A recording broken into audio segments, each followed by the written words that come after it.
दोस्तों इस वीडियो में आप पोस्ट ऑफिस एफडी स्कीम के बारे में जानेंगे। पोस्ट ऑफिस एफडी स्कीम इस समय काफी लोगों को पसंद आ रही है और इसका मेन रीजन है इसमें मिलने वाले हाई इंटरेस्ट रेट और साथ ही इसमें मिलने वाले अदर बेनिफिट्स। अगर आप एफडी करना चाहते हैं और आप कोई अच्छा ऑप्शन तलाश रहे हैं तो ये वीडियो आपके काम आ सकती है। इस वीडियो में मैंने पोस्ट ऑफिस एफडी स्कीम के बारे में डिटेल में बताया है, तो आइए जानते हैं इसके बारे में। सबसे पहले जानते हैं कि इसमें कौन अपना अकाउंट खुलवा सकते हैं। अगर आपकी एज 18 ईयर्स है या इससे ज्यादा है तो आप इसमें सिंगल अकाउंट या फिर ज्वाइंट अकाउंट कोई सा भी अकाउंट खुलवा सकते हैं, लेकिन ज्वाइंट अकाउंट में आप मैक्सिमम 3 लोग ही ऐड कर सकते हैं। अगर घर में कोई 10 साल का बच्चा है तो उसके नाम पर इसमें एक माइनर अकाउंट भी खोला जा सकता है, और अगर घर में कोई ऐसा व्यक्ति है जो दिमागी रूप से कमजोर है तो उसके नाम पर भी पेरेंट्स ये अकाउंट खुलवा सकते हैं। इसमें आपको एक ऑप्शन ये भी मिलता है, पोस्ट ऑफिस में आप एक से ज्यादा कितनी भी एफडी खुलवा सकते हैं, इसमें कोई लिमिट नहीं है। आप जानते हैं कि आप इसमें कितने रुपए की एफडी करवा सकते हैं। पोस्ट ऑफिस में आप मिनिमम 1000 रुपए की एफडी करवा सकते हैं और इसमें मैक्सिमम डिपॉजिट की कोई अपर लिमिट नहीं है। आप इसमें जितना भी अमाउंट डिपॉजिट करवाना चाहते हैं, जैसे 1 लाख, 2 लाख, 5 लाख, 10 लाख आदि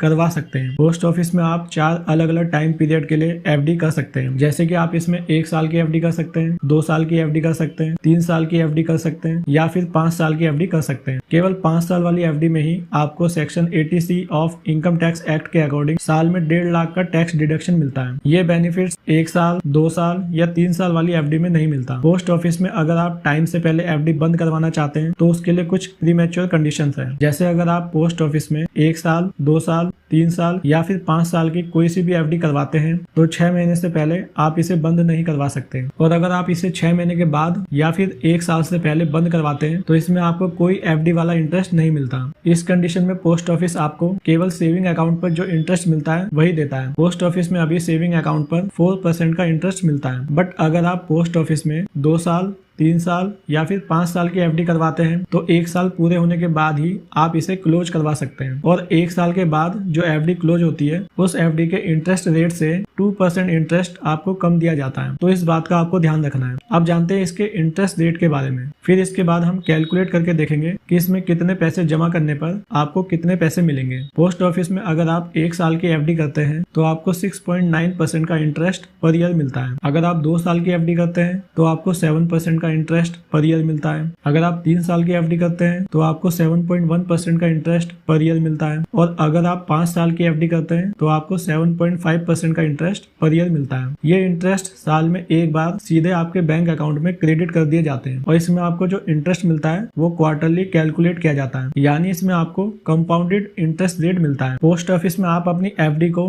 टेन्योर खत्म होने के बाद भी एक्सटेंड करा सकते हैं। जैसे अगर आपने 1 साल की एफडी की है और आप इसे आगे बढ़ाना चाहते हैं तो मैच्योरिटी से 6 महीने के अंदर आपने पोस्ट ऑफिस को बताना होगा, तभी इसे आगे बढ़ाया जा सकता है। 2 साल की एफडी के लिए 1 साल के अंदर बताना होगा, और 3 साल या 5 साल वाली एफडी के लिए 1.5 साल पहले बताना होगा, तभी इसे आगे एक्सटेंड किया जा सकता है, अदरवाइज नहीं। पोस्ट ऑफिस में आप एफडी को एक पोस्ट ऑफिस से दूसरे पोस्ट ऑफिस में आसानी से ट्रांसफर भी कर सकते हैं। इसमें ये फैसिलिटी भी आपको मिलती है। अब हम एफडी कैलकुलेटर की हेल्प से ये कैलकुलेट करके देखते हैं कि इसमें कितने रुपए की एफडी करने पर आपको कितने पैसे मिलेंगे। अगर आप 50,000 रुपए की एफडी 5 साल के लिए करते हैं तो इसमें 5 साल की एफडी के लिए आपको रेट ऑफ इंटरेस्ट मिलता है 7.5% का, तो आपको टोटल अमाउंट मिलेगा 72,000 रुपए, यानी इसमें आपको 22,000 रुपए का रिटर्न मिलेगा। अगर आप 1 लाख रुपए की एफडी 5 साल के लिए करते हैं तो आपको टोटल अमाउंट मिलेगा 1,44,000 रुपए, इसमें आपको रिटर्न मिलेगा 44,995 रुपए का। अगर आप 2 लाख रुपए की एफडी 5 साल के लिए करते हैं तो आपको टोटल अमाउंट मिलेगा 2,89,000 रुपए, इसमें आपको 89,000 रुपए का रिटर्न मिलेगा। और अगर आप 5 लाख रुपए की एफडी 5 साल के लिए करते हैं तो आपको टोटल अमाउंट मिलेगा 7,24,000 रुपए, इसमें आपको 2,24,974 रुपए का रिटर्न मिलेगा। दोस्तों मुझे उम्मीद है कि ये वीडियो आपको पसंद आई होगी।